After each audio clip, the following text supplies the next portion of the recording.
Alright, so today's video, I'm going to be going over a few pieces of lifting wisdom. I've got 5 written down here that I think will help a lot of people wrap their heads around training principles that might seem somewhat basic at first, that really just go a little bit deeper and more nuanced than most people will tell you. One of the most prevalent things that I have seen in the fitness industry in my entire time lifting, this goes back to when I first started all the way until now, is the weird relationship between beginner and advanced lifters. Beginners are seemingly confused about everything, overthink every little detail of training, and program hop all the time, and they can never stick to anything because the grass is always greener elsewhere. This is what advanced lifters at least perceive beginner trainers to, or beginner lifters to be, and there is definitely truth to that. At the same time, advanced lifters are seemingly dumbfounded on how somebody cannot understand the most basic concepts like lifting weights, and they just don't understand how people can't stick to just train hard, just get stronger, and why is everybody so confused? So you have these two different camps, and I think one thing that the advanced lifters don't understand is that they have the advantage of years and years and years of experience to draw these conclusions on that a beginner lifter just doesn't. So while at the surface level, seemingly basic concepts are just that, basic, it's more complex than they believe, because they also don't take into account that the reason some of this stuff seems so simple and basic to them is because they have years of experience to draw these conclusions from, and nobody else really has that. It is quite rare. So I want to go over 5 things that might seem basic to some people, but actually go a little bit deeper than other people think, and this will hopefully help clarify a lot of these concepts to anyone without tons of experience. So if you're a beginner, if you're an intermediate, anywhere in between, hopefully this clarifies a lot of things for you. So the first one that I have is that your performance today is a result of your stimulus yesterday. What I mean by this is, in order to cause progression and to cause growth to occur, you have to generate stimulus, and it seems very basic, right? Well, a lot of people will decide if their session is good or bad based on how their performance was today. But what they're missing is that it doesn't necessarily have to do with how you did today. That's the issue. That is, the issue is how you trained last session, because all this session or next week or the next 2 weeks go is dictated by what you were doing in recent history. So if you take the concept of progression or progressive overload, it's basically just a tool to allow you to make sure that you are growing muscles. So if I'm able to do 315 pounds on Smith bench for 10 reps this week, and I try to get 11, but I get 10, I attempt at 11th rep and it doesn't budge, then next week, if I want to see progression, I'll again train that 315 bench to 0 RIR, and if I get 11, that is not me doing good that session. Like, yeah, it's cool that I went ahead and did that and didn't decrease my efforts in the gym, but I'm only able to do that because I created the stimulus to be able to get that 11th rep from that 315 for 10 I did last week, which caused growth in my pecs to occur. So it's a quite simple concept, but a lot of people will get kind of down on themselves for not having a good session, when in reality the reason you didn't have a quote-unquote good session is because you just didn't create enough performance from last time. So if you then again take this like quote-unquote bad session and you don't try and generate more stimulus by whether it's training harder, training with better technique, picking better lifts, or whatever programming or training issue it is to solve those issues, then you're not training the right way. Like you have to look at today, and it's like, okay, well maybe today's not such a bad day, but maybe there's something I did wrong last time that I have to fix, so tomorrow can then be a good session. That's kind of how you create that progression wave of momentum in your training. The next one that I have is to be liberal with adding weights to stable lifts and conservative with adding weight to less stable lifts or lifts with more joints exposed. So this is where somebody that is a beginner or intermediate, I can't speak, or intermediate won't be able to kind of be able to tell who's right and who's wrong. They're just going to see these arguments like, oh, well, you have the people that are focused on strength that just want to add weight to the bar and get as strong as possible, and that's a viable way to grow. But then you have the people that are much more conservative with adding weight, and they kind of get more to less weight, have this crazy technique where they're a little bit slower, maybe they pause, they exaggerate the eccentric, they pick lifts that make them use less weight. So what's the right way to train? Like, how do I know what the best way to go about it is? And the answer is it's just not black and white like that. And this is where that lack of experience can't really lead you to a conclusion. You need to have the experience to understand what's an appropriate time to be more conservative with your weight addition to the bar, and then when is a good time to be more liberal with it. So the conclusion that I've come to in years of training hard and experimenting with my own training is that the stability of the lift and the amount of joints exposed in that movement is going to dictate whether you want to be on one side of the spectrum or the other when it comes to being liberal or conservative with adding weight to that lift. So if you're doing something like a preacher curl, for example, what I have here right next to me, this is a lift where you can add weight like crazy. And the reason for that is because it's super stable and no joints are exposed, as I just said. So how can you possibly cheat a preacher curl? If you're worried about adding weight and you're afraid to add weight because your technique will start to degrade and whatnot, how would it degrade on a preacher curl? It really can't, because there's no weak links that are going to be exposed or anything other than the prime mover, which is the biceps. The only way you can cheat your technique is to cut your range of motion. Like, it's as simple as that. So as long as your range of motion is standardized and you know what your target range of motion is, you can go as heavy as you want. The only problem with going too heavy is, obviously, besides trying to lift a weight that you physically can't move, is just getting your reps a little bit too low to where it's not quite optimal. And then from there, you just, all right, well, now you have a better gauge of what's an appropriate weight to be using. But if you take a lift that, say, isn't as stable or has more joints exposed, at that point, it might be better to try and get more out of less weight. So if you take something like a barbell squat, you can say, stability-wise, it's a very stable lift. It's not perfect. The barbell's still free. It's resting on your back, but it's not locked into a certain path like it would be on a Smith machine or something.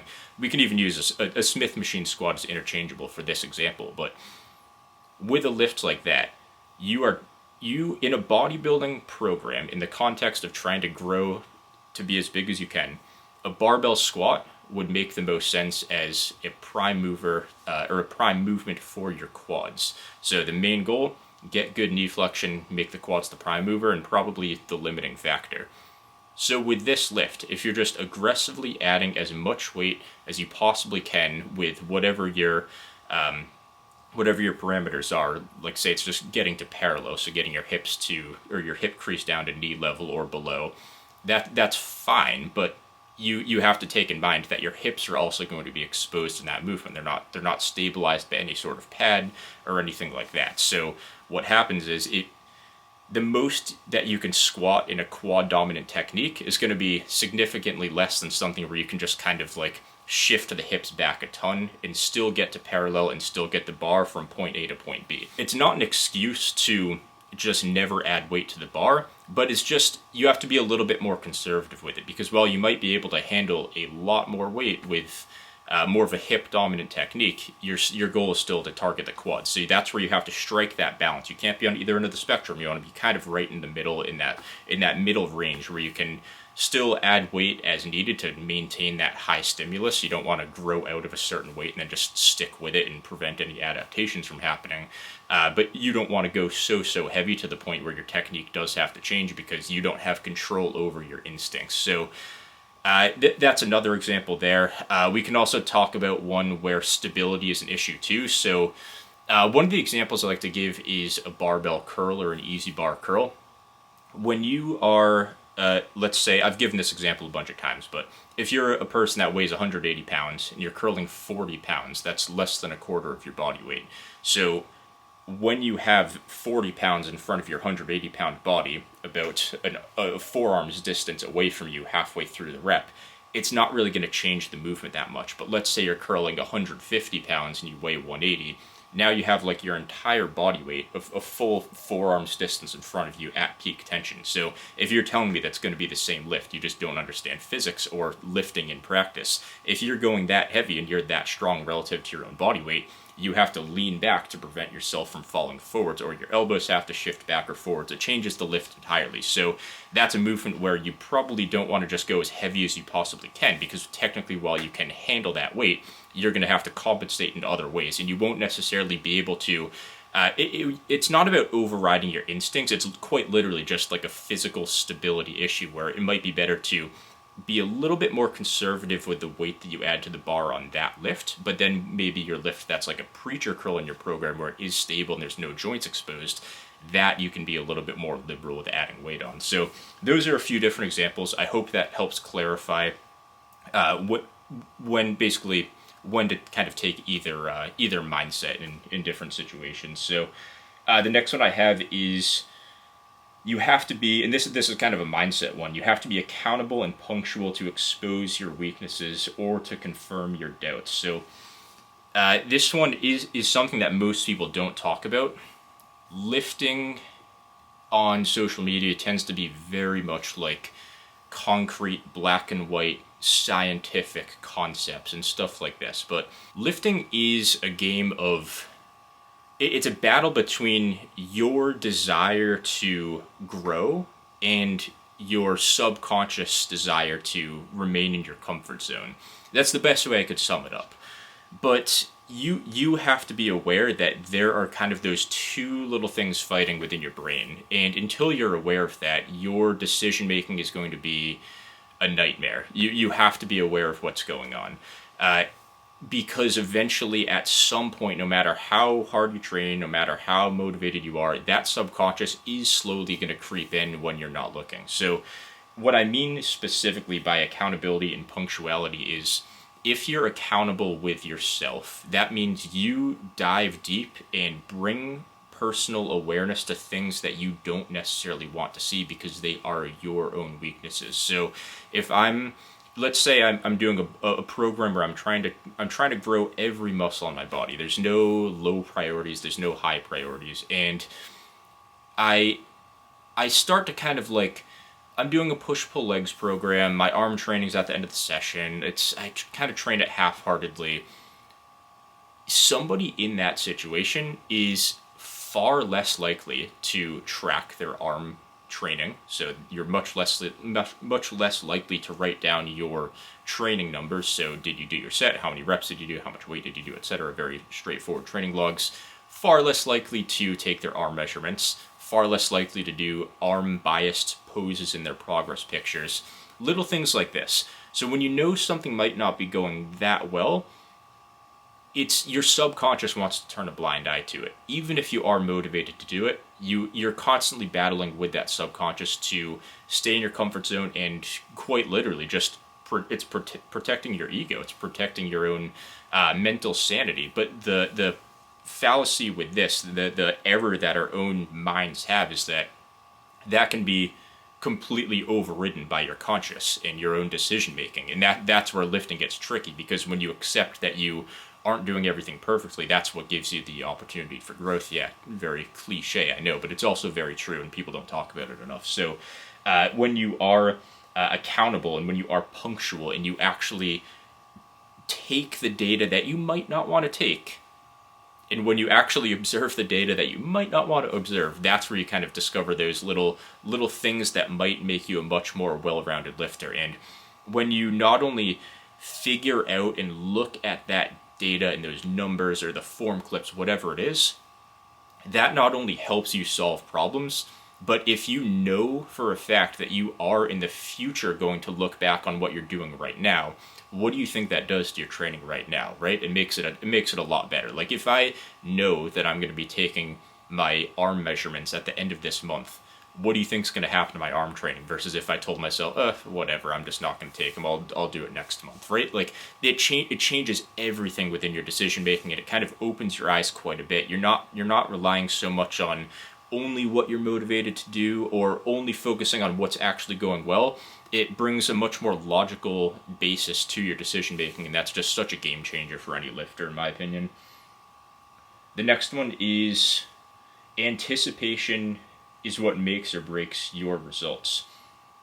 And what I mean by this, I've talked about it before, but the way you anticipate your sessions changes a lot about just how everything goes. So if you're doing a program that you don't like, people might say, oh, well, you don't enjoy your time in the gym. And yeah, that's true, but what about the 2 minutes, the final 2 minutes of the drive to the gym? Not very fun, right? What about the entire drive to the gym? What about the hour before you're going to the gym? What about the entire day at work when you're just dreading that session? What about that weekend, or when you're like the week before and you're like, all right, I have this big session on Monday, I'm really dreading it, I don't want to do it? What do you think that does to you? That gives you so much time to talk yourself out of lifting, gives you so much time to create certain excuses, or maybe program hop. Like, there's all these little things that kind of start to not only like affect your decision making and your just overall choices in regards to training, but it also, it makes your brain associate lifting in certain movements with just all these negative feelings. So there is a debate to be had on how important training enjoyment is.